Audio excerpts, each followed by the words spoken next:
It's me, Jimmy McMillan of the Rent is Too Damn High Party. I want to share something with you. It's 12:16 on Friday evening. I want to talk about the presidential debate the other night with, you know who were there, Mitt Romney and Barack Obama. Not President Barack Obama. President Barack Obama left the building when he found out that when he was witnessing himself being humiliated and beat down. What I mean by that is President Barack Obama was hit with something he was not aware of. He was beaten into a coma of discipline, and a coma of intelligence, and a coma of not respect, and a coma of he didn't know. He was beaten to a coma so bad he didn't realize it until after the debate was over. A day later, he came on television and spending money speaking about how the candidate Mitt Romney lied. Now, if I'm not mistaken, this was the presidential debate. You should have spotted that during the debate. But when you get beat in a coma, you get beat down in a coma through verbal judo, this is what happened. I use it effectively and I teach it. I use it on the debate running for governor of the state of New York. When I kept repeating, I hypnotized the opponent, Andrew Cuomo and the rest of them on stage with me, speaking in words of hypnotism. That come from slave masters. Slave masters has always spoke to their slaves in a way to keep them looking ignorant and unintelligent, so they wouldn't dare think about escaping, make them think if you thought about escaping, you're going to get caught and we're going to kill you. So the attitude and the voice and the way that he not allowed Barack Obama to get a word in and kept twisting his words and put him in a stranglehold of words. Ooh, what a magnificent, this is good. This was good stuff for me. I'm like, ooh, I threw the towel in for Barack Obama way before they finished the economy or economic segment. But the question is that President Barack Obama wasn't there. What you witnessed and the person you seen during the debate was Barack Obama. You know, he knew he was getting his ass whipped. So he got the hell out of there real fast. But once again, this was a great thing for the American people to witness. They spoke of creating jobs. Now, the president cannot create jobs. No president can do that. Only governors of states, as I've said many times, when you go to rentisTooDamnHigh.org and listen to me speak, you know that only governors of states have the capabilities to create the jobs. That is the people. But what the president can do, assist the governors of states with the needed resources. But within the states, we have some serious problems. We have state legislative bodies and passing laws that really crippling the people. They could do a whole lot.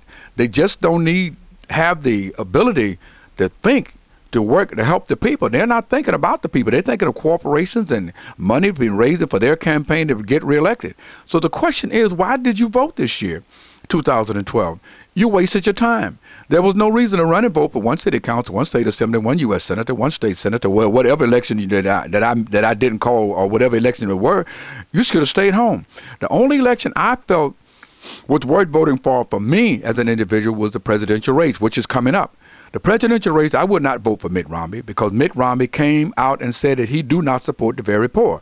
And I, as the Rent is Too Damn High Party founder, you cannot say you don't support the people I represent. I cannot vote for you. So therefore, Barack Obama, even though you were not there on the debate, President Barack Obama will get my vote for President of the United States.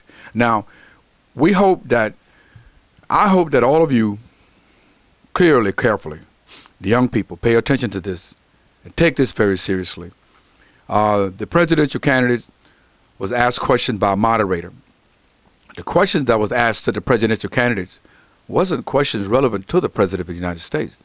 The President of the United States is the global president to look out for every city, town, and county in America. It is up to the governor of the state to look out for the people. But the President of the United States to provide the resources for the governor to make sure that the people have the resources. So in other words, the president is looking out for the people, but you do it through the governors of states. And they're not asking any questions, answered anything. They spoke about health care and Obamacare and all of this. If I can recall, there's a country or state or county or city called Canada. Canadian. The health care, they give the people free medical treatment. So why can't America do it? What's the problem? In other words, we're making a big deal out of nothing. It's not all about that. People can't afford to pay their rent, can't afford to pay their food, pay for food, can't afford mortgage. They're hungry, they're homeless, they provide a roof over their head, food on the table, and money in the pocket. That's what the American government should be primarily focused on now, because we are in economic critical condition put there by the United States government, where in 2008 and in 2009, they gave $50 billion, the government that is, $50 billion to every bank and corporation in America. Now, $50 billion of the people's money. Why are we talking about the deficit and talking about debt when the people having to pay off this debt right now as I speak, and the government took the people's money and gave it to these people to bail them out? What about the American people? They asked me, what do you do? It's simple. You gave them the people's money to get them out of debt. And when you did that, you should have waived the debt to the people. Because while you were giving them the people's money to get out of debt, the people still owe them. Information is in the credit bureau. They're doing credit report. They can't borrow this and borrow that because of bad credit rating. All because the American people has abused its people. What the American people have done to the American people is the same as what Syria and Egypt and all of these other places have done to their own people. The American people is at civil economic war and created and massacred and murdered its own people economically. No different.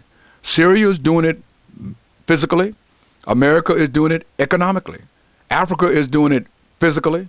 America is doing it economically. Killing their own people. And no one can focus on it. Because they got this two-party system in America, Democrats and Republicans, fighting against each other.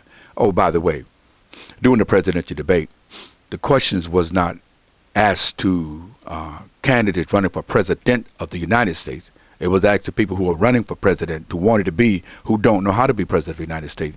But most importantly, the questions and answers that the candidates were giving, they gave in reference to, for the party they belonged to. In other words, Barack Obama was answering questions to satisfy the Democratic Party bosses, and so was Mitt Romney. President Barack Obama was on vacation, sitting in Hawaii with his feet up, getting a sand massage by the crabs, but he just wasn't there. But like I said again, President Barack Obama, during the presidential debate, the first presidential debate between he and Mitt Romney, was knocked into a coma through words, by the use of words that he never heard. He didn't know how to challenge it. He didn't understand it. Stay tuned for round two. I look like he's about to get up and try it again.